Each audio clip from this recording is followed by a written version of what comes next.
আসসালামু আলাইকুম। আশা করি সবাই ভালো আছেন। তো আমি ভালো আছি।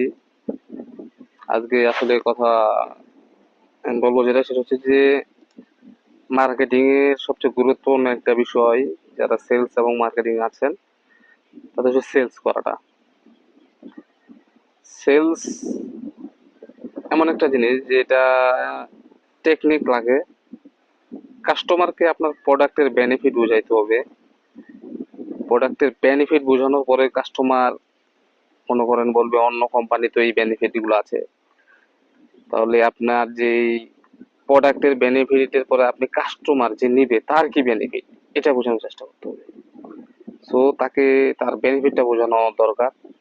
তাকে যদি তার বেনিফিটটা বোঝাতে পারেন তাহলে সে নিতে পারে। এবং মার্কেটে যে প্রোডাক্টটা আপনি কাস্টমারের কাছে সেল করবেন, মার্কেটে এর একটা বিপুল পরিমাণ চাহিদা আপনাকে তৈরি করতে হবে এনি কস্ট। আপনি আজকে এক পার্টিকে তার বেনিফিট বা প্রোডাক্টের বেনিফিট বলে কাস্টমারকে প্রোডাক্ট দিতে পারবেন, বাট সেটা লং টাইম বা দীর্ঘস্থায়ী হবে না। সো মার্কেটে আপনাকে আর একটা পর্যাপ্ত পরিমাণ চাহিদা তৈরি করতে হবে। এটা চাহিদাটা তৈরি করা বিভিন্ন সেক্টরে বিভিন্ন ভাবে করা যায়।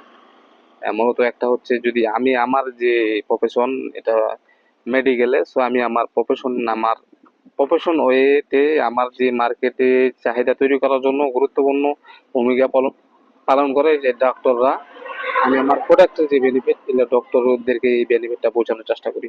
তো আশা করি আপনারা আপনাদের যে প্রোডাক্ট নিয়ে কাজ করবেন সেই প্রোডাক্টের মার্কেটে বিপুল পরিমাণে চাহিদা করতে হবে।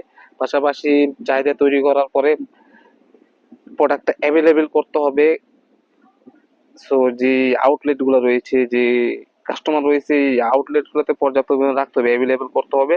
তাহলে চাহিদাটা ফিল আপ হবে। পাশাপাশি অ্যাভেলেবেল করার জন্য আপনাকে আউটলেট গুলোকে বোঝাইতে হবে। সো আশা করি এই দুইটা জিনিস নিয়ে কাজ করতে হবে, তাহলে আপনি সেলস এবং মার্কেটিং আগে যেতে পারবেন। ধন্যবাদ সবাইকে।